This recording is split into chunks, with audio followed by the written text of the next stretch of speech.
اور آپ خاموش رہتے ہیں، صبر کرتے ہیں. پھر اسی طرح اپنے آپ پر قابو پانا بھی صبر ہے. یہ نہیں ہے کہ کسی مصیبت، کسی تکلیف، کسی پریشانی پہ جو کسی فرد سے ملے یا کسی جماعت سے ملے اس پہ خاموش رہ اس جائے. سے خاموش رہا جائے، بلکہ بعض دفعہ اپنی ناپسندیدہ خواہشات پر اپنے آپ پہ قابو پانا یہ بھی صبر ہے. اللہ اکبر، بڑی اہم بات. جی جی، بہت اہم بات. یعنی بعض دفعہ انسان کے لیے انسان کا نفس ایسے کاموں کی طرف جو بہت ہی ترغیب ہوتی ہے، جو بہت ہی ہوائے نفس کے تحت ہوتے ہیں، ان دل کرتا ہے اور ملان بھی ہوتا ہے، اور قوت اور اقتدار کے ساتھ ساتھ اسے مالی وسائل بھی اس کے پاس ہوتے ہیں. دستیاب ہوتے ہیں. اس کے باوجود اپنی خواہشات نفس پر جو انسان قابو پڑتا ہے، یہ صبر کا سب سے اعلیٰ درجہ ہے. جہاں تک مصیبتیں ہیں، پریشانیاں ہیں، تو ظاہر ہے کہ اس دنیا کے اندر یہ ہر فرد کے ساتھ اس کا تعلق ہے، خوشی کا تعلق ہے، غم کا تعلق ہے. تو ایسے موقع پر جو ہم صبر کرتے ہیں تو وہ کہ یہ اللہ ہی کی طرف سے ہے، اور اللہ کی طرف ہم نے واپس جانا ہے. کوئی انسان وفات پا جاتا ہے، اس موقع پر ہم یہی کہتے ہیں کہ انا للہ و انا الیہ راجعون. ہم اللہ کی رضا پر راضی ہیں اور صبر کرتے ہیں. لیکن صبر یہ ہے کہ آپ کو ایک بات انتہائی ناپسندیدہ لگی ہے، آپ اس کا رد عمل بھی دے سکتے تھے، لیکن رد عمل دیتے ہوئے آپ اس سے اپنے آپ پر قابو پاتے ہیں، اور اس ناگوار بات کو، ناپسندیدہ بات کو آپ روک لیتے ہیں رد عمل نہ دے کر. مثال کے طور پر ایک آدمی کوئی گالی گلوچ کرتا ہے، بدتمیزی بھی پیش آ جاتا ہے، زبان سے بد کلامی کرتا ہے، آگے سے رد عمل میں دوسرا بھی وہی کام کرے تو اس میں اور دینے والے میں کوئی فرق نہیں رہا. اگر اس کی اس بد کلامی پر وہ خاموش ہو کے صبر کر لیتا ہے، ایک تو وہ یہ کرتا ہے کہ اس کا منہ بند ہو جائے گا کہ رد عمل نہ کیا، اور آگے کیا کر سکتا ہے، وہ گالی گلوچ اور کر لے گا، پھر وہ صبر کرے گا. رد عمل کی نفسیات انسان کو برابری کی سطح پر لے جاتی ہے. اس لیے صبر کا دامن ایسا ہے کہ انسان کو اس یعنی بد اخلاق آدمی سے اوپر کا درجہ عطا فرماتا ہے کہ دیکھیں تم نے ایک تو اس کی بد اخلاقی پر صبر کیا، اور پھر جواب نہ دے کر اخلاق کا اعلیٰ نمونہ پیش کیا. یہ جو صفت ہے یہ بہت ہی بنیادی صفت ہے، اور جس قدر انسان کے اندر یہ صفت ہوگی تو اس کا باطن اور ظاہر بہت ہی صاف اور پاک ہوگا. دین اسلام نے اس کا ریوارڈ کیا دیا ہے، اس کا بدلہ کیا ہے جو آدمی صبر کرتا ہے اور اس صفت کو اپنا لیتا ہے مستقلاً؟ جی، اس لیے کہ زندگی کی جو ہے نا، یہ اس کے اندر طرح طرح کی مشکلات ہیں. انسان ان سب پر رد عمل دینا شروع کر دے تو اس کی زندگی اجیرن ہو جائے. اس لیے بعض معاملات تو بالکل ایسے ہوتے ہیں کہ جہاں صبر کو اختیار کرنا بہت ضروری ہو جاتا ہے. جی. مثال کے طور پر آپ کا انتہائی محبوب اور پسندیدہ اور بہت ہی محسن شخصیت دنیا سے گزر جائے تو آپ کچھ نہیں کر سکتے، یہ اللہ کی رضا ہے. صحیح. بہت ہی پیارا جس سے آپ کی محبت ہے، اچانک اس کی وفات ہو جائے یا اسے کوئی دکھ اور تکلیف پہنچے، آپ کو خود کو تکلیف پہنچے، تو اس پہ ہم صبر ہی کر سکتے ہیں، اس لیے کہ یہ اللہ کی رضا ہے. اور اس کے جو درجات ہوں گے، فائدہ ملے گا، یہ ملے گا کہ اگر تو آپ جزا و فضا کریں گے یا اس طرح کی باتیں کریں گے تو وہ اصل میں ناشکری کے معنوں میں آتا ہے. صحیح. اس کے برعکس یہ رد عمل ہو جائے کہ اللہ یہ تیری یہ عطا تھی اور یہ اب تیری طرف لوٹ کے چلا گیا ہے، تو ہم اس رضا پہ خوش ہیں اور اپنے آپ پر قابو پاتے ہیں، صبر کرتے ہیں، اور ہم نے پھر کچھ عرصے بعد ہم نے بھی دنیا سے گزر جانا ہے. جی. یہ طرز عمل جو ہے یہ پسندیدہ طرز عمل ہے. اسی طرح ہمیں حضور صلی اللہ علیہ وآلہ وسلم کی سیرت سے، صحابہ کی سیرت سے، انبیاء علیہ السلام کی سیرت سے، انبیاء کی سیرت آپ دیکھیں گے کہ ان کی قومیں انبیاء علیہ السلام کے ساتھ جو ان کا طرز عمل تھا، جو ایمان نہیں لائے، قرآن پڑھے تو آدمی حیران ہو جاتا. وہ یہ کہتے ہیں نبی کو کہ ہم تمہیں پتھر ماریں گے، اور نعوذ باللہ انبیاء علیہ السلام کی توہین، تضحیک، تمسخر، ٹھٹھا مذاق، طنز، یہ ساری انبیاء علیہ السلام کے ساتھ ان کی قومیں جو ایمان نہیں لاتی وہ کرتی ہیں. لیکن انبیاء علیہ السلام نے کبھی ان کے لحاظات رد عمل کا اظہار نہیں کیا. انہیں یہی حکم تھا کہ آپ صبر کیجئے، کہ اے رسول صلی اللہ علیہ وسلم آپ صبر کیجئے، وَأَعْرِضْ عَنِ الْمُشْرِكِينَ، اور مشرکین سے اپنے آپ کو بچا کے رکھیے، اعراض کیجئے۔ یعنی صبر کا اگلا مرحلہ ہوتا ہے کہ صبر بھی کرنا، پھر اپنے آپ کو بچانا بھی ہے، کہ کوئی ایسا رد عمل نہیں دینا کہ جس سے اور زیادہ وہ جو ہے وہ رد عمل کا اظہار ہو۔ رسول اللہ صلی اللہ علیہ وسلم کی مکی پوری زندگی آپ نے اندر یہی دو صفتیں کہ صبر اور معاف کر دینا، یہاں تک کہ ایک صحابی نے فرمایا کہ یا رسول اللہ، کیا اللہ کا کلام حق نہیں ہے؟ آپ اللہ کے رسول نہیں ہیں، اللہ کی مدد کب آئے گی؟ اللہ اکبر۔ تو آپ نے فرمایا کہ ایسا وقت بھی آیا انبیاء علیہ السلام پر کہ انہیں آرے سے چیر دیا گیا، اللہ کی راستے میں، اللہ کی دعوت میں، اللہ کے دین کو پہنچانے میں تو بے پناہ مشکلات ہیں۔ اس کے لیے تو صبر ہے، اور یہاں تک کہ طائف کے میدان میں، طائف کے قبائل کے اندر آپ کے ساتھ جو بدسلوکی کی گئی ہے، سب کو پتہ ہے سیرت کی کتابوں میں کہ کس قدر آپ کو تکلیف پہنچائی گئی ہے۔ اللہ کی طرف سے حکم بھی ہوتا ہے، لیکن آپ کیا کرتے ہیں؟ صبر کرتے ہیں اور پھر معاف کر دیتے ہیں، اور پھر یہی نہیں کرتے، احسان بھی فرماتے ہیں، اے اللہ ان کے لیے دعائے ہدایت کی دعا فرماتے ہیں۔ یہاں تک فرمایا کہ اے اللہ یہ سمجھتے نہیں ہیں کہ اللہ اور اللہ کے نبی کا جو مقام و مرتبہ ہے اسے سمجھتے نہیں ہیں، نادان ہیں، لیکن مجھے امید ہے کہ انہی کی نسلوں میں سے لوگ ہوں گے جو ایمان لائیں گے۔ اور فتح مکہ کے موقع پر دیکھ کہ سارے لوگ ایمان لے آئے۔ تو یہ صبر کا جو فوائد اور ثمرات ہیں نا وہ دیر پا ہے۔ اس لیے جو آدمی اپنے آپ پر قابو پاتا ہے، رد عمل کا اظہار اس طرح نہیں کرتا، اور وہ اصل میں بہت بڑا متقی اور اسے اپنے نفس پر پورا کنٹرول ہے، یہی وہ مقام ہے جو انسان کو معراج انسانیت تک پہنچاتا ہے۔ ڈاکٹر صاحب آپ نے فتح مکہ کی بات کی، ہم چاہ رہے ہیں کہ تھوڑی سی اس کی تفصیل آپ خود بیان فرما دیں کہ آپ جب تشریف لاتے ہیں وہی شہر، وہی لوگ کہ جو آپ کو آپ کے مسکن، آپ کے شہر سے بے دخل کر دیتے ہیں، نکال دیتے ہیں، آپ کی جان کے در پہ تھے، آپ جب لوٹتے ہیں اور فاتح کی حیثیت سے آتے ہیں، کیا طرز عمل ہے اور کیا سیکھنے کو ملتا ہے ہمیں؟ اب دیکھیے کہ حضور کی 13 سالہ مکی زندگی کے اندر یعنی عجیب و غریب واقعات ہیں، قرآن مجید اس کا ذکر کرتا ہے۔ آپ صلی اللہ علیہ وآلہ وسلم کے ساتھ جو مشرکین مکہ نے سلوک کیا ہے، جو ظلم کیا ہے، اس کی رودات قرآن مجید کی مکی صورتوں میں بڑی تفصیل کے ساتھ ہیں، اور رسول اللہ صلی اللہ علیہ وسلم کے ساتھ کیونکہ قرآن نازل ہو رہا ہے، ساتھ ساتھ ہدایات ملتی جا رہی ہیں، یہاں تک کہ آپ کے راستے میں کانٹے بچھائے جاتے ہیں، آپ کے ساتھ جو ہے پتھر مارے جاتے ہیں، اور یہاں تک کہ جب کبھی آپ خانہ کعبہ کے اندر سجدے کے حالت میں ہوں تو اوجڑی گندی یعنی اونٹ کی اوجڑی آپ پر ڈال دی جاتی ہے، اور بعض دفعہ تو آپ کو یہ کہنا پڑتا ہے کہ اے قریش، کیا یہی ہمسائیگی ہے؟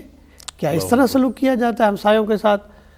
پھر یہاں تک کہ دعوت کے میدان میں تو آپ پر اتنا ظلم ہوتا ہے، اتنی تکالیف ہوتی ہیں، سماجی بائیکاٹ کر دیا جاتا ہے۔ شیخ ابی طالب کے 3 سال آپ وہاں صبر کرتے ہیں، پھر یہاں تک کہ آپ کو یہ محبوب وطن جو ہے اس کے لیے ہجرت بھی کرنی پڑتی ہے، دین کے لیے ہجرت بھی کی آپ نے، مدینہ منورہ آپ تشریف لے جاتے ہیں، بڑا تکلیف دہ تھا یہ، یہاں تک کہ آپ جب مڑ کے دیکھ رہے تھے اور اللہ تعالیٰ سے یہ فرما رہے تھے کہ اللہ تیرا یہ گھر مجھے سب سے زیادہ محبوب ہے، لیکن کیا کروں کہ اس کے رہنے والے، اس کے جو ہمسائے ہیں وہ مجھے یہاں رہنے نہیں دیتے۔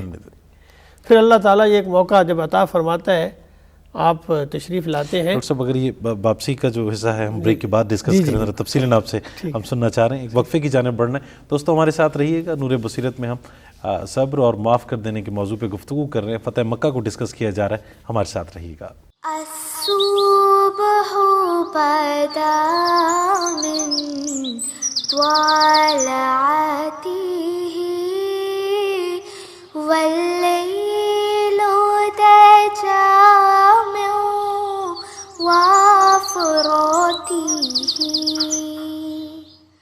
جی ایک بار پھر خوش آمدید کہیں گے آپ کو پروگرام نور بصیرت میں۔ ڈاکٹر صاحب تشریف فرما ہیں، گفتگو کو آگے بڑھائیں گے۔ ڈاکٹر صاحب آپ ارشاد فرما رہے تھے فتح نبی کریم صلی اللہ علیہ وسلم جب مکہ کے لیے تشریف لائے، غزوہ مکہ کے لیے تشریف لائے، تو آپ نے صحابہ کو بڑی حکمت کے ساتھ ایک تو یہ بات نہیں بتائی کہ ہم کس کے لیے جا رہے ہیں. جی.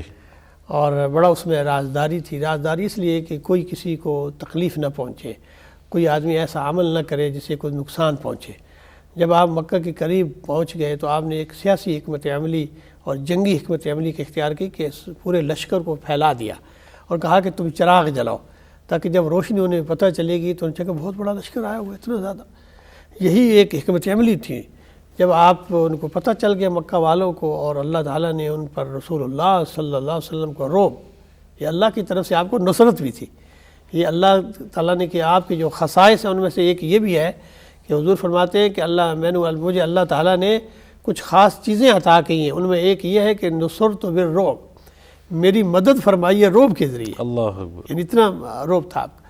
تو آپ جب آپ مکہ میں داخل ہو رہے ہیں تو کوئی مقابلے میں نہیں ہے، سوائے چند لوگ جب وہ مقابلے میں آئیں تو آپ نے منع فرمایا کہ جو لڑائی لڑے اس کے ساتھ لڑی جائے، جو نہیں ہے ہتھیار پھینک دے اس کے ساتھ نہیں ہے، اس کو نقصان نہ پہنچایا جائے. سوائے چند لوگوں کے جنہوں نے رسول اللہ صلی اللہ علیہ وسلم کی توہین کی تھی، اسلام کو تکلیف پہنچائی تھی، وہ چند لوگ تھے، انہیں آپ نے فرمایا تھا کہ جہاں ملے قتل کر دیا جائے.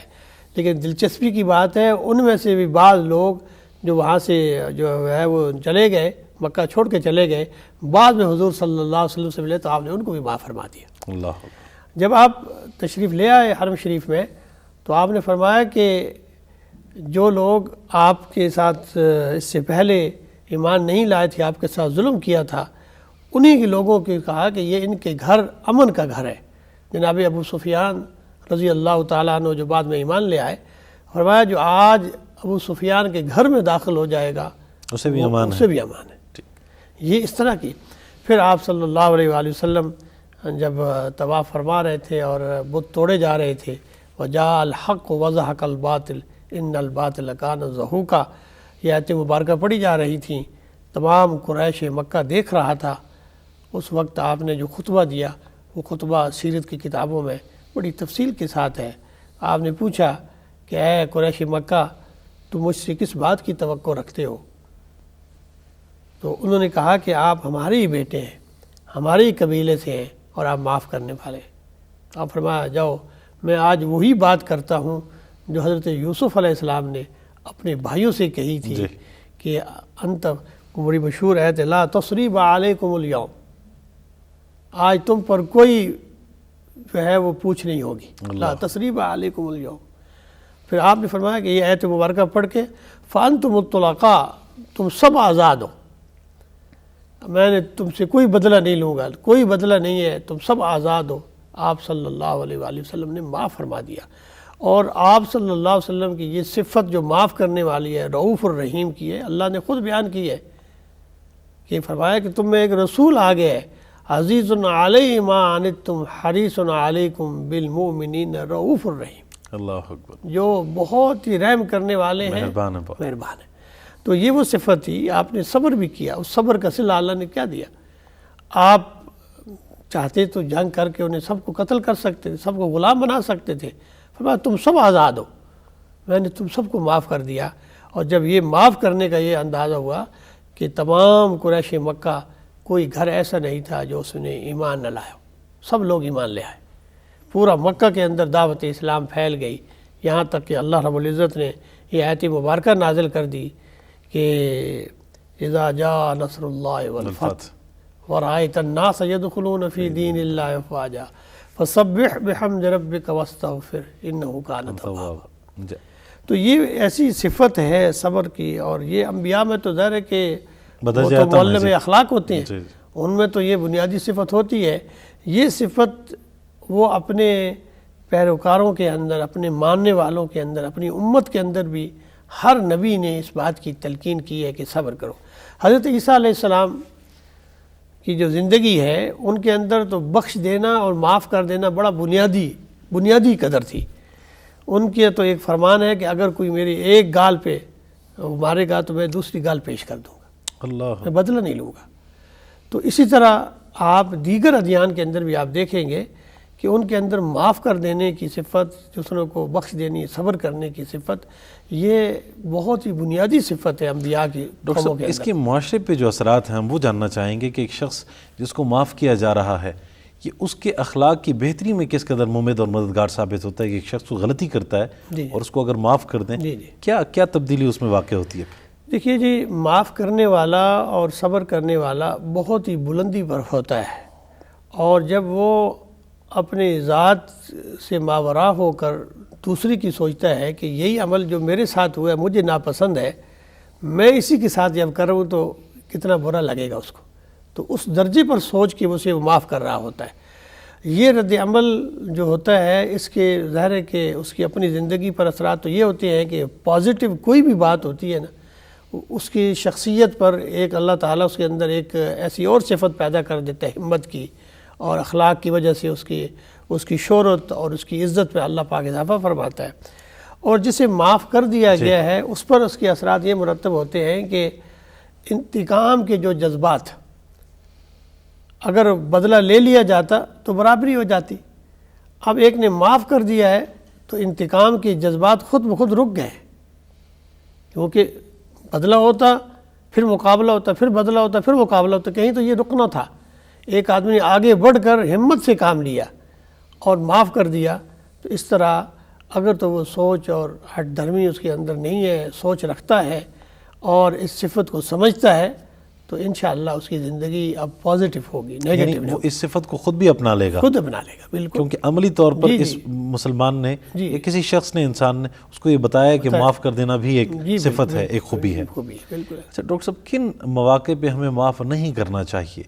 کیونکہ بعض لوگ ایسے ہوتے ہیں کہ جن کا عمل یا جن کا ظلم وہ پورے معاشرے کے لیے، پورے خاندان اور اس پورے علاقے کے لیے بہت مضر ثابت ہوتا ہے، اس سلسلے میں بھی معاف کر دینا چاہیے؟ جہاں تک تو انفرادی معاملات کا تعلق ہے کہ کسی کے ساتھ کسی نے ظلم کیا اور وہ یعنی زندگی کے اس مرحلے میں ہے کہ کوئی اس کے ساتھ ظلم مالی طور پہ کیا گیا، جانی طور پہ کیا گیا، اور اس میں یہ صلاحیت تھی کہ اس کو وہ ریکور کر سکتا ہے اور اس مرتبے پر فائز ہے کہ وہ معاف کر دے، یہ تو بہت ہی اچھی بات ہے۔ لیکن اگر کوئی ایسا ظلم ہو، زیادتی ہو اور کسی کو مالی اور جانی نقصان پہنچایا جائے تو اس موقع پر جو سر عام چیز ہوگی اس کے معاشرے پر اثرات ہوتے ہیں۔ جی، یعنی ظلم اور زیادتی اگر وہ سر عام کی جائے تو وہ جرم بن جاتا ہے، اس سے معاشرے کو نقصان پہنچتا ہے، فتنہ و فساد پیدا ہوتا ہے۔ اس کی مثال ایسی سمجھیے کہ چوری کرنا اسلام میں بہت بڑا گناہ ہے، اللہ تعالیٰ نے فرمایا ہے کہ اس کے ہاتھ کاٹ دیے جائیں، حد جاری ہوتی ہے، حد جاری ہوتی ہے۔ جو آدمی ڈکیتی کرتا ہے وہ چوری بھی کر رہا ہوتا ہے، ساتھ سینہ زوری بھی کر رہا ہوتا ہے، ظاہر ہے کہ وہ اتنے لوگوں کو دھمکاتا ہے، ڈراتا ہے، خوف میں مبتلا کرتا ہے، فطرے میں مبتلا کرتا ہے، اس کی سزا بھی سخت رکھی ہے۔ اب وہاں معاف کرنا نہیں ہوگا، کیونکہ اس نے اتنا بڑا جرم کیا ہے کہ اتنے لوگوں کی زندگی خطرے میں ڈالی ہے، اگر وہ پکڑ لیا جائے اس کی سزا جو ہے کہ اسے قتل کیا جائے گا اور اسے معاف بالکل نہیں کیا جائے گا۔ تو اس طرح کے جو معاملات جب اجتماعی معاملات ہو جاتے ہیں، اسی طرح ایک ادارہ ہے، ایک ادارے کے اندر اجتماعی طور پر کسی ایک فرد کو نقصان پہنچانے کی کوشش کی تھی، ظلم ہوتا ہے اس کے پر اور وہ صبر کرتے ہیں، تو یہ بھی ٹھیک نہیں ہے۔ اس لیے کہ ایک ادارے کے ایک آدمی کو نقصان پہنچا ہے تو اس سے پورے ادارے کو نقصان پہنچنے کا امکان ہے۔ اگر یہاں خاموش رہا جائے گا تو اس پوری کمیونٹی کا نقصان ہوگا۔ اس وقت بات کو اٹھانا، بات کو بتانا اور دوسروں تک، اعلیٰ اتھارٹی تک پہنچانا یہ بھی بہت ضروری ہو جاتا ہے۔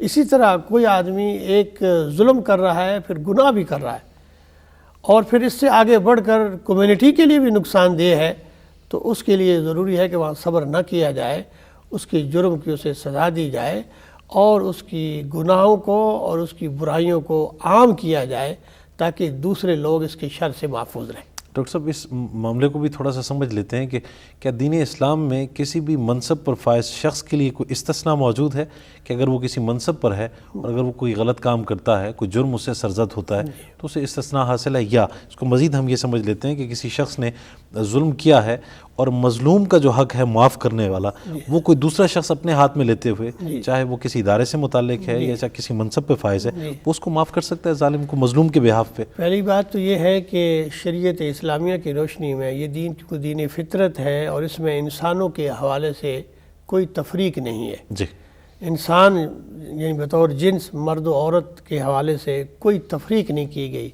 انسان کا حتیٰ کہ غلام کا خون بھی اور عام انسان کے خون کا، مسلمان کا خون بھی، غیر مسلم کا خون بھی، یہ اس لیے کہ جان کی حرمت ہے. صحیح.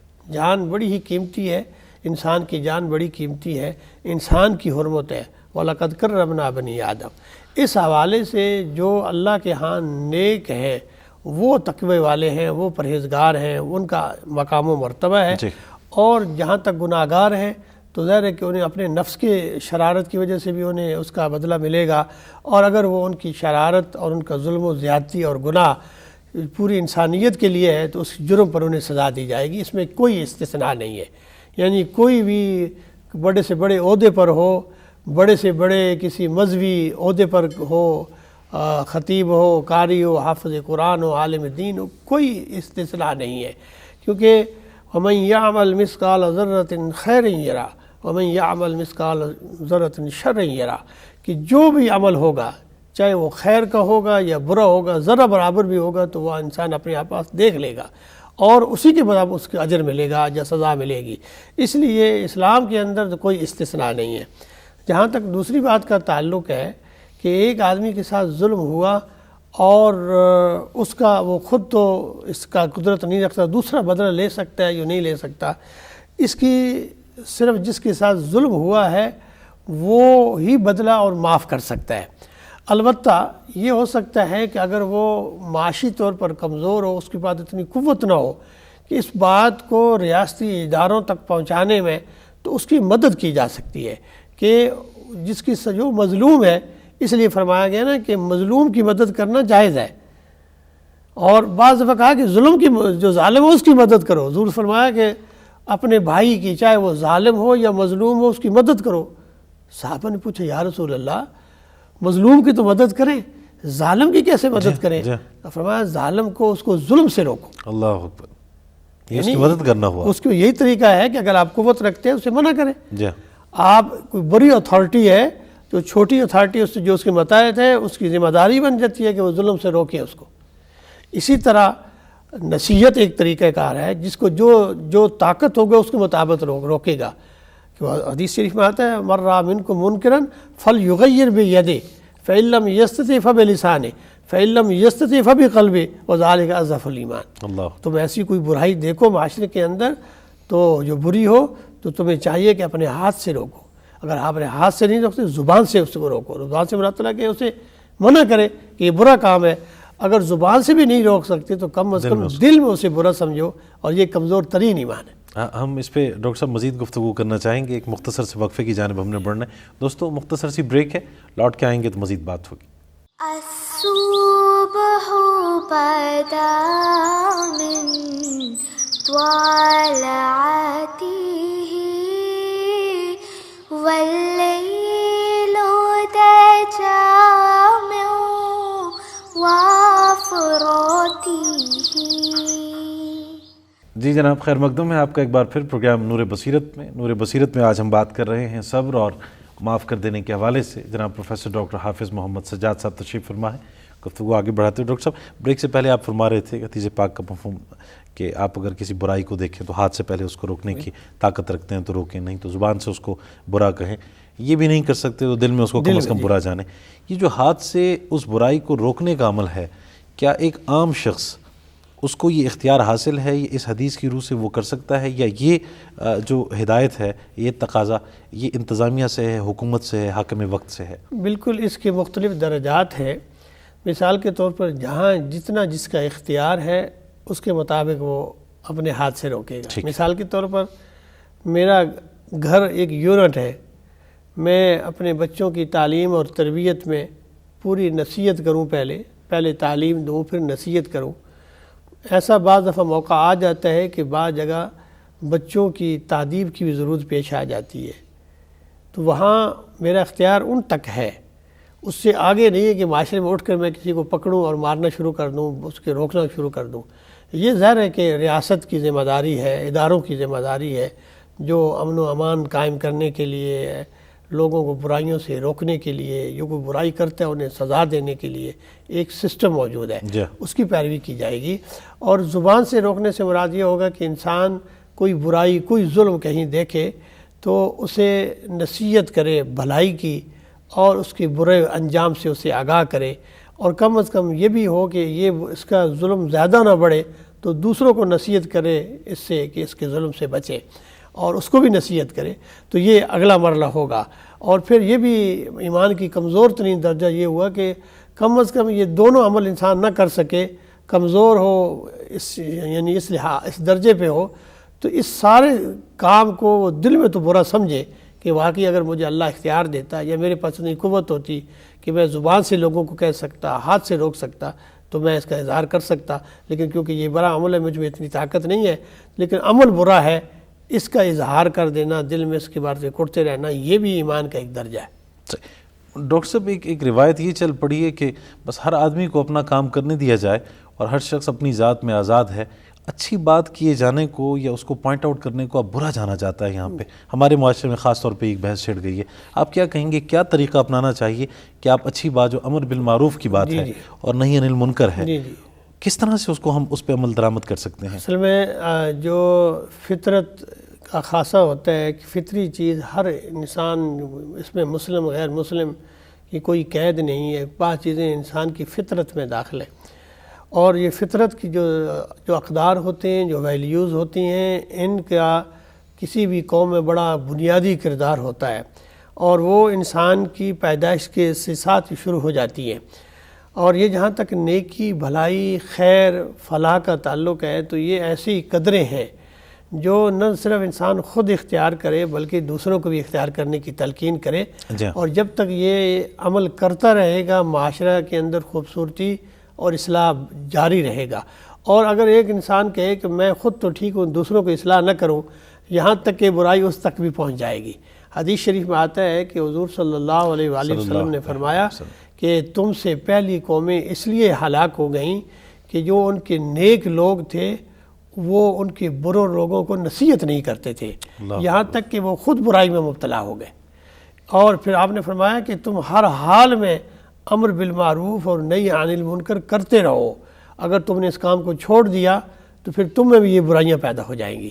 اس لیے امت مسلمہ رسول اللہ صلی اللہ علیہ وآلہ وسلم کی نسبت سے آخری امت ہے، اور اس امت کی خوبی یہی بیان کی گئی ہے کہ کنتم خیر امت اخرجت للناس تأمرون بالمعروف وتنہون عن المنکر، کہ تم بہترین امت ہو، خیر الامم ہو، اور اس کی وجہ یہ ہے کہ تم لوگوں کو نیکی کی دعوت دیتے ہو، برائی سے روکتے ہو۔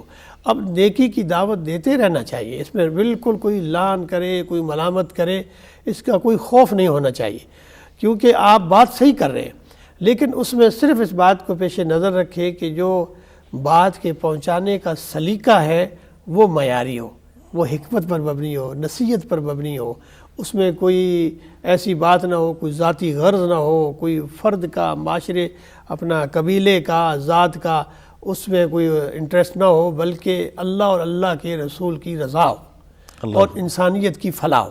یہ مقاصد پیش نظر رکھے اور اس میں جو دعوت کے اسلوب ہے اس کو پیش نظر رکھے تو انشاءاللہ یہ اس کے بڑے اثرات ہوں گے۔ اور یہ جو آپ نے کہا کہ لوگوں نے یہ سمجھ لیا ہے کہ ہم خود تو ٹھیک ہے، دوسروں کو نصیحت نہیں کرنی چاہیے، یہ طرز عمل اصل میں سوسائٹی کے لیے تباہ کن ہوتا ہے، اس لیے کہ پھر برائی نہیں رہتی، لوگ اس برائی کو اچھائی سمجھنا شروع کر دیتے ہیں۔ جیسے آج ہمارے معاشرے میں دیکھیں جی کہ عرف عام میں جھوٹ بولنا، بد دیانتی کرنا، کسی کو نقصان پہنچانا، قانون کی پابندی نہ کرنا، یعنی لوگ اس کہتے ہیں یہاں یہ کیا ہے، پوری دنیا ہی ایسی چل رہی ہے، میں قانون کی پابندی کیوں کروں؟ یعنی اب قانون تو آپ کی فلاح کے لیے ہے، آپ کی اصلاح کے لیے ہے، اگر آپ قانون کی پابندی نہیں کریں گے تو نظام کیسے چلے گا؟ مثال کے طور پر یہ ٹریفک کا نظام چل رہا ہے، اگر اشارہ بند ہو جاتا ہے، اشارہ آپ رکتے نہیں ہیں تو ظاہر ہے کہ موت ہے، ایکسیڈنٹ ہوں گے، مسائل ہوں گے۔ یہی زندگی کا مسئلہ ہے، زندگی کے اندر انسان حب عاجلہ کی بنیاد پر بعض ایسے کام جلدی میں کر لیتا ہے اور بغیر سوچے سمجھے جو اس کے لیے نقصان دہ ہوتے ہیں۔ اس لیے نصیحت، وصیت اور خیر اور بھلائی کے کام دوسروں کو تلقین کرتے رہنا چاہیے، اور یہ مسلمان کی خوبی بیان کی گئی ہے۔ سورہ عصر کے اندر اللہ رب العزت فرماتا ہے کہ ایمان اور عمل صالح کے بعد دوسری دو صفتیں کہ فرمایا کہ وَتَوَاصَوْا بِالْحَقِّ وَتَوَاصَوْا بِالصَّبْرِ، کہ مومن وہ ہوگا، کامیاب وہ ہوگا، نقصان سے بچا ہوا وہ ہوگا کہ جو حق بات کی وصیت کرے، اور حق بات کے ساتھ ظاہر ہے کہ تکلیف کے اس میں پہنچے گی، ایک دوسرے کو صبر کی وصیت کرے۔ وَتَوَاصَوْا بِالصَّبْرِ، تواصو یعنی اکیلا اپنا صبر نہیں ہے، دوسرے کو بھی صبر کی تلقین کرے۔ تو یہ جو نیکی کی باتیں ہیں، صبر کی باتیں ہیں، معاف کرنے کی باتیں ہیں، یہ اپنی ذات تک محدود نہ رکھے بلکہ دوسروں تک پہنچائے۔ ڈاکٹر صاحب مشکل ہے بہت، یعنی اب آپ کے رشتہ داروں میں بہت سے لوگ کہ ایک دم سے ان کے پاس گاڑی اور مکانات، حالانکہ آپ کو پتہ ہے کہ ان کے جو ذرائع ہیں بڑے محدود ہیں، آپ ان سے نہیں پوچھ سکتے یا یہ بات ڈسکس نہیں کر سکتے کہ بھائی یہ جو عنایات ہیں آپ پہ کہاں سے ہو رہی ہیں، پھر وہ آپ سے قطع تعلق ہی کر لیں گے۔ اب ایک طرف پریشانی یہ ہے کہ قطع تعلق ہی نہ ہو، دوسری طرف اللہ کا حکم جو ہے وہ سامنے، کیا کریں، کس طرح حکمت سے کام لینا ہوگا؟ بالکل، اصل میں بات کیونکہ یہ جو مال اور اولاد کی محبت ہے انسان کو ایسے کاموں پر بعض دفعہ مجبور کر دیتی ہے جو ناجائز ہوتے ہیں۔ ڈاکٹر صاحب معذرت کے ساتھ میں ضمنی ایک سوال، اس میں الٹا ہم مبارکباد دیتے ہیں، یہ نہیں پوچھتے کہ یہ نعمت کہاں سے آئی، مبارکباد دیتے ہیں ہم۔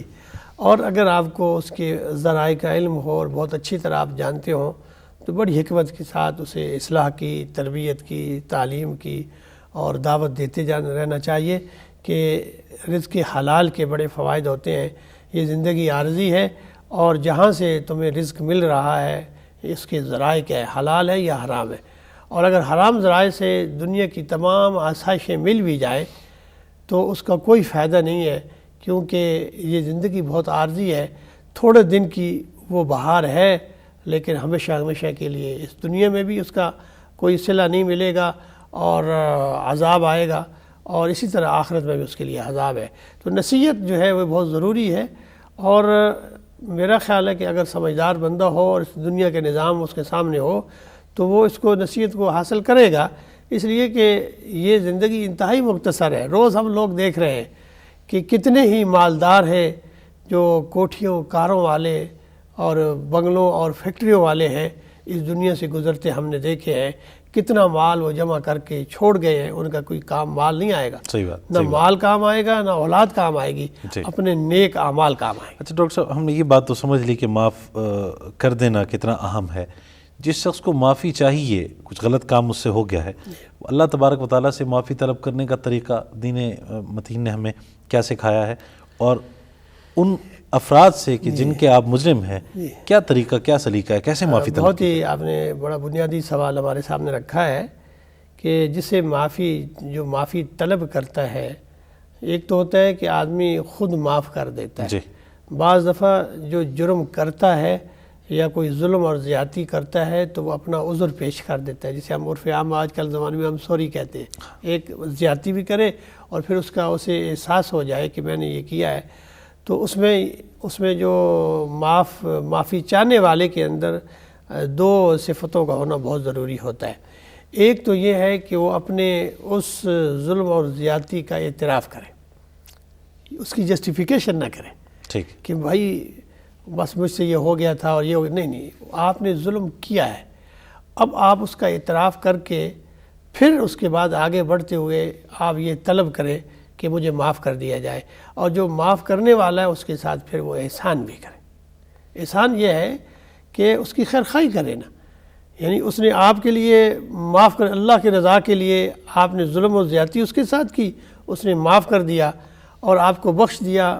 جو جرم ہوتا تو آپ کو سزا ہوتی، قانون نافذ ہوتا تو ممکن ہے آپ کو اس سے بڑا جو ہے بدلہ دینا پڑتا، اس نے معاف کر پہ آپ کے احسان کیا ہے، اور احسان کا بدلہ یہ ہے کہ خیر خواہی کرے، اس کی تعریف کرے، توصیف کرے، اور اگر وہ اس درجے پر ہو کہ اسے اللہ نے مال و دولت دی ہوئی ہے تو اگر اس کے جو معاف کرنے والا غریب ہے، مسکین ہے، اس کی ہیلپ کرے، تھوڑا اس کا اکرام کرے۔ اچھا، یہ کیا جا سکتا ہے ڈاکٹر صاحب کہ اگر کسی شخص کی زمین کسی نے ہتھیا لی ہے، اس پہ قبضہ کر لیا، بعد میں اس کو اللہ نے ہدایت دی، اب وہ اس کو لوٹا رہا ہے اور لوٹاتے ہوئے معذرت کے ساتھ وہ اس زمین سے کچھ زیادہ اس کو دے رہا ہے، یہ ٹھیک ہوگا، جائز ہوگا؟ بالکل احسان کہیں وہ سود کے زمرے میں تو نہیں آ جائے گا؟ بالکل نہیں آئے گا۔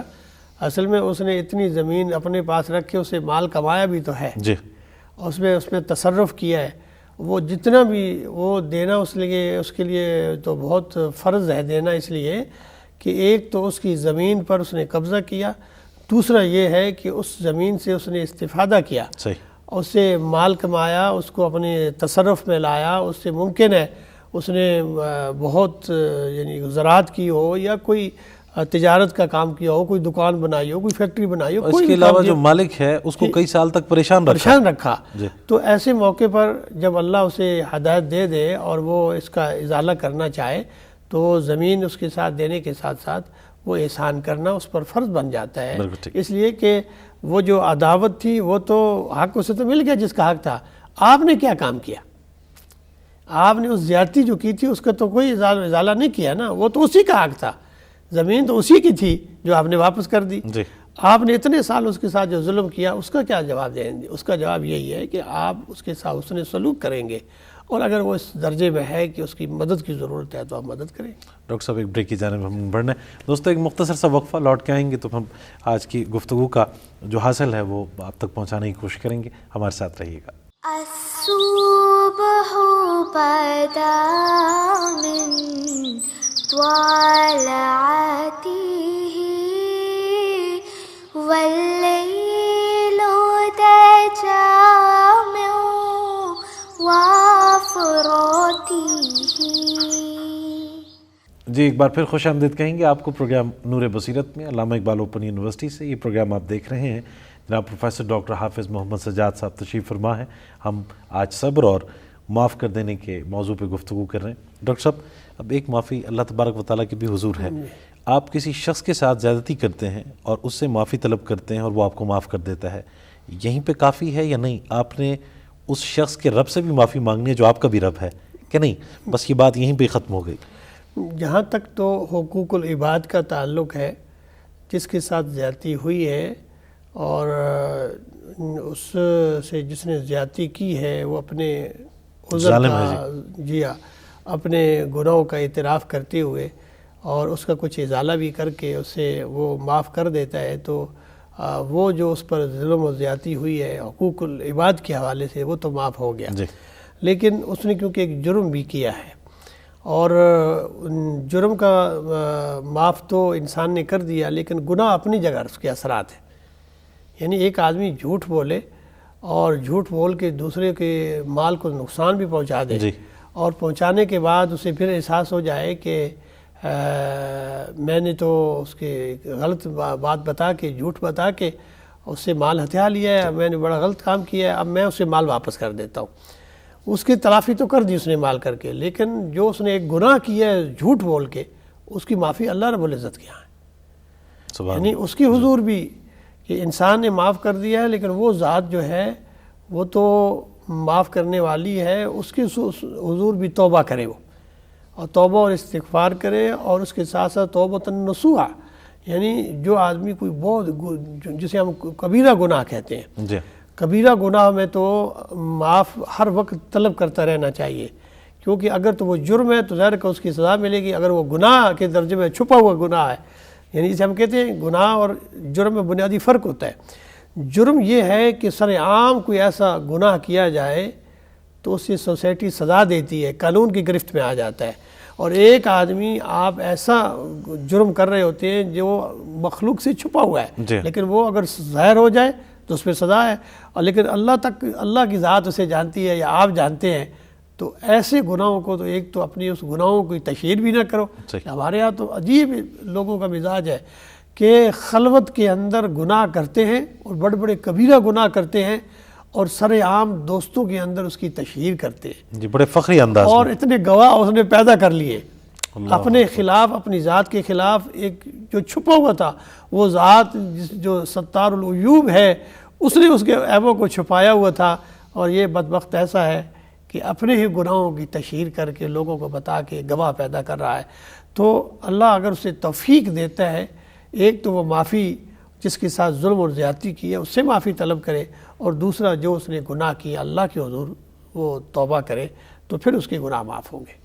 ڈاکٹر صاحب بعض لوگ غلطی پہ غلطی کرتے ہیں ان کو یہ احساس بھی ہوتا ہے، پھر معافی بھی طلب کرتے ہیں، لیکن وہ اب بعض اوقات اپنی عادات سے مجبور ہوتے ہیں، یعنی تلخ کلام ہوتے ہیں یا ایک دم سے غصے میں آ جاتے ہیں، بالآخر وہ یہ سمجھتے ہیں کہ اب اس کا تو کوئی فائدہ نہیں ہے کہ معافی طلب کروں، یہ عادت تو نہیں جا سکتی، پھر وہ اسی پہ کاربند رہتے ہیں۔ کیا طریقہ ہے ان کے لیے کہ وہ سدھر سکیں؟ بالکل، یہ اصل میں بعض طبیعتیں اور بعض نفس ایسے ہوتے ہیں کہ ان کے اندر اللہ تعالیٰ نے جو رحمت کا جذبہ ہے وہ بالکل مفقود کر دیتا ہے، ختم کر دیتا ہے، اور ایسے دلوں کے لیے اللہ نے فرمایا ہے کہ فی قلوبہم مرض، ان کے دلوں میں مرض ہے، فزادہم اللہ مرضا، اللہ ان کے دلوں کو اور زیادہ اس مرض میں مبتلا کر دیتا ہے۔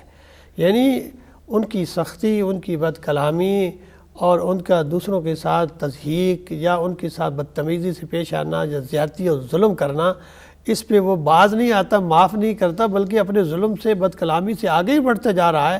اس سے کیا کہا جائے گا کہ اس کا دل مریض ہے اور یہ اس ظلم میں آگے بڑھتا جا رہا ہے، اس کے اندر رحم کا، دوسروں کو معاف کرنے کا جذبہ نہیں ہے۔ تو ایسے دلوں کے لیے تو اللہ رب العزت نے پناہ مانگی ہے جن کے اندر سختی ہے۔ ڈاکٹر صاحب، میں یہاں پہ ایک اور سوال بھی پوچھنا چاہوں گا کہ ایک شخص عاجز ہے، مجبور ہے، آپ نے ظلم کیا اور وہ بدلہ نہیں لے سکتا لیکن صبر کرتا ہے، اور اس صبر کے بدلے اگر وہ اللہ تبارک و تعالیٰ پہ یہ معاملہ چھوڑ دیتا ہے، یہ اس شخص کے لیے جو ظالم ہے کتنی بڑی ہلاکت ہے؟ بہت بڑی ہلاکت ہے، اس لیے کہ وہ کیونکہ قدرت نہیں رکھتا اور وہ مجبور ہے یا اس کی وہ صلاحیت نہیں ہے کہ وہ بدلہ لے سکے، تو ظاہر ہے کہ اس کی تسلی تو صرف اللہ تعالیٰ کی رضا ہی میں ہے۔ اس لیے قرآن مجید میں اللہ تعالیٰ فرماتا ہے نا کہ سب کا سہارا جو ہے کہ حسبنا اللہ و نعم الوکیل، حسبی اللہ لا الہ الا هو علیہ توکلت هو رب العرش العظیم، اور پھر فرمایا وفوض امری الی اللہ ان اللہ بصیر بالعباد، کہ اللہ تعالیٰ بہتر دیکھتا ہے، اپنے بندوں کو دیکھنے والا ہے اور وہی سہارا ہے۔ تو ظاہر ہے کہ جب انسان کے پاس یہ صلاحیت نہیں ہے، وہ اس درجے میں نہیں ہے کہ وہ ظلم اور زیادتی کا کوئی بدلہ لے سکے یا وہ کر سکے، تو ظاہر ہے کہ وہ اپنے تمام حاجات اور تمام مشکلات اللہ کے حضور پیش کرتا ہے، اور اللہ بندوں کو دیکھنے والا ہے، بصیر بالعباد، اپنے بندوں کو بہت اچھی طرح دیکھنے والا ہے۔ جو اپنا معاملہ اللہ کے سپرد کر دے گا تو ظاہر ہے کہ پھر اللہ تو عدل کرنے پکڑ سخت ہے، اللہ کی بہت سخت پکڑ ہے اور وہ عدل کرنے والا۔ ڈاکٹر صاحب، ہمارے معاشرے میں شاید زیادہ اور شاید دیگر معاشروں میں بھی ایسا ہو کہ کہیں پہ اگر کوئی واقعہ پیش آئے تو عموماً لوگ ظالم کے ساتھ کھڑے ہو جاتے ہیں، مظلوم کا ساتھ نہیں دیتے۔ کہ اس عمل کو کس نظر سے آپ دیکھیں گے اور یہ معاشرے کو کس حد تک برائی میں مبتلا کر دیتا ہے؟ اصل میں جس معاشرے میں جس طرز عمل کا اظہار آپ نے ذکر کیا، جس معاشرے میں یہ معاشرہ اس حالت تک پہنچ جائے تو وہ معاشرہ بالکل ہلاکت اور تباہی کے بالکل دھانے پہ کھڑا ہے، کیونکہ انہیں حق اور سچ بات کی، حق اور باطل کی تمیز ہی ختم ہو گئی ہے، کہ وہ اتنا شعور نہیں رکھتے کہ حق کیا ہے اور باطل کیا ہے، صحیح کیا ہے اور غلط کیا ہے، کہ وہ ظالم کا تو ساتھ دے رہے ہیں، مظلوم کا ساتھ نہیں دے رہے، انہیں ان چیز کی پہچان نہیں ہے، تو وہ معاشرہ پھر دنیا میں زیادہ دیر قائم نہیں رہتا۔ یہ فطرت کا اصول ہے، وہ مٹا دیا جاتا ہے، وہ خود قوم ختم ہو جاتی ہے یا کوئی اور آ کے اسے ختم کر دیتا ہے، اللہ، کیونکہ وہ انسانیت اس میں نہیں رہی۔ یہ تو انسانی اقدار ہے نا جی، انسانی اقدار جس معاشرے سے ختم ہو جائیں انسان، تو پھر وہ حیوانی معاشرہ رہ جاتا ہے۔ ڈاکٹر صاحب، یہ تو اگر پھر ہم دنیا کا عالم دیکھیں تو اس میں جو طاقتور ملک ہیں، جو ظلم بھی ڈھاتے ہیں کمزور اور غریب ممالک پہ، وہ سب ان کی طرف کھڑے ہو جاتے ہیں، مظلوم پہ ہی سارا یعنی نکتہ چینی کا جو ہے وہ یا توپوں کا رخ اسی طرف ہوتا ہے۔ بالکل عالمی سطح پہ جو قوتیں انسانیت کی تباہی کا سوچتی ہیں، بربادی کا سوچتی ہیں، تو ان کے لیے ہلاکت اور تباہی ہے۔ وہ یہ اس بات کو سمجھیں یا نہ سمجھیں، اللہ کی لاٹھی بے آواز ہے۔ آپ دیکھتے نہیں ہیں کہ وہ معاشروں کے اندر ویسے تو دنیا میں سپر طاقتیں ہیں، لیکن ان کے ہاں اگر ایک گھنٹے کے لیے بھی بجلی بند ہو جائے تو سینکڑوں نہیں لاکھوں قتل، بدکاریاں، چوریاں، اور وہ اس معاشرے میں جو ہوتے ہیں، کیونکہ وہاں جو ہے نیکی اور بدی کا تصور ختم ہو گیا ہے۔ تو اصل میں یہ تو انسانی اقدار ہیں، معاشرے اور قومیں اقدار ہی کی بنیاد پر دنیا میں کامیاب ہوتی ہیں، اور جن قوموں کے اندر یہ اقدار ختم ہو جائیں گی نا، وہ معاشرے دنیا میں قائم نہیں رہیں۔ صبر کا بدلہ ہم آخر میں یہی جاننا چاہیں گے کہ جنت کہا گیا ہے، یہ جنت کو پا لینے کا جو جذبہ ہے شاید کچھ کم ہے. جنت کی وہ اہمیت شاید ڈسکس نہیں کی جاتی کہ کتنی بڑی کامیابی ہے کہ کوئی شخص آخر میں جنت کا حقدار یا اہل قرار پائے. یہ دونوں صفتیں جن کا ہم نے بڑی تفصیل سے ذکر کیا کہ صبر اور معاف کرنے کا، کہ وَلِمَنْ صَبَرَ وَغَفَرَ، صبر کرنا، اپنے آپ پر قابو پا کے دوسرے کی غلطی کو معاف کر دینا، اپنی خواہشات پر قابو پا کے اپنے آپ پر قابو پانا، نفس پر قابو رکھنا، ناپسندیدہ بات پر رد عمل کا اظہار نہ کرنا، خاموش رہنا، اسے معاف کر دینا، پھر آگے بڑھ کر لوگوں کے اندر عرف جسے ہم کہتے ہیں معاف کر دینا، بخش دینا، درگزر کرنا. یہ دو صفتیں ایسی ہیں جو انہیں کہا گیا عزم الامور. امور کہتے ہیں کام، اور کہتے ہیں بڑے ہی پختہ ارادے کے کام ہے، بڑے عظیم کام ہے، یہ کام ہے. اور جو یہ دو عظیم کام کریں، قرآن کہتے ہیں وبشر الصابرین، ان کے لیے بشارت ہے اللہ کے ہاں. ان کے لیے بشارت یہ ہے کہ دنیا میں بھی وہ معزز رہتے ہیں، اور اللہ کے حضور ان کا مقام یہ ہے کہ وہ جنت میں داخل ہوں گے، اللہ کی جنت میں داخل ہوں گے. کہ جب انہیں کوئی مصیبت پہنچتی ہے تو وہ یہ کہتے ہیں کہ انا للہ و انا الیہ راجعون وبشر الصابرین، کہ ان کے لیے خوشخبری سنا دی ہے رسول، انہیں خوشخبری دے دو کہ جنہیں کوئی تکلیف پہنچتی ہے تو وہ اللہ کی طرف رجوع کرتے ہیں، ان کے لیے ہم نے جنت تیار کی ہے. اللہ کے ہاں ان کے ہاں بہت بڑا انعام ہے، بہت بڑی ان کے لیے نعمتیں ہیں، کیونکہ دنیا میں انہوں نے تکلیفیں برداشت کی ہیں، اور آخرت میں اللہ تعالیٰ اس کے بدلے دائمی راحت ہے. دائمی راحت ہے. ڈاکٹر صاحب بہت شکریہ، بہت شکریہ آپ کے وقت کا. جناب پروفیسر ڈاکٹر حافظ محمد سجاد صاحب بین المذاہب ہم آہنگی ڈپارٹمنٹ کے چیئرمین ہیں علامہ اقبال اوپن یونیورسٹی میں. صبر اور معاف کر دینے کے موضوع پہ آج ہم نے گفتگو کی ہے. یہ شعر مجھے بہت پسند ہے، اللہ درجات بلند فرمائے، احمد ندیم قاسمی کے، کہ یہ حکایت ہے کوئی اور نہ کوئی افسانہ، سنگ باروں پہ تیرا ابر دعا برسانا. یعنی نبی پاک صلی اللہ علیہ وسلم پر جن لوگوں نے سنگ باری کی، جواباً آپ نے ان کے لیے دعا کی اور ان کے لیے دنیا و آخرت میں کامیابی کا جو ایک اللہ تبارک و تعالیٰ کی طرف سے ایک فضل ہے اس کو طلب کیا. تو دوستو غیروں کی بات تو خیر بات کی، ہم تو اپنوں کے ساتھ بھی ایسا بیر رکھتے ہیں اور دل میں ایسی تلخیاں اور رنجشیں پال لیتے ہیں کہ بہن بھائیوں تک سے ملاقات کرنا، بات کرنا، ان کی طرف آنا جانا وہ بالکل ختم کر دیتے ہیں. تو دوستو جو اسلام ہے، جو دین ہے، جو ایمان ہے، وہ ہمیں ان تمام چیزوں سے دور کرتا ہے، ہمیں قریب کرتا ہے. محبتوں کا جو فروغ ہے وہ ممکن ہوتا ہے کہ اگر آپ دین کے قریب ہوں.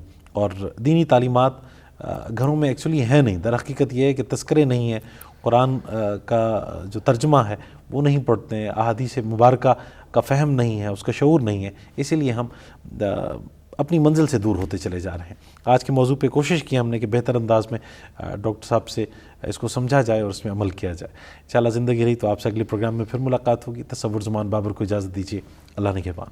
الصبح بدا من طلعته والليل دجى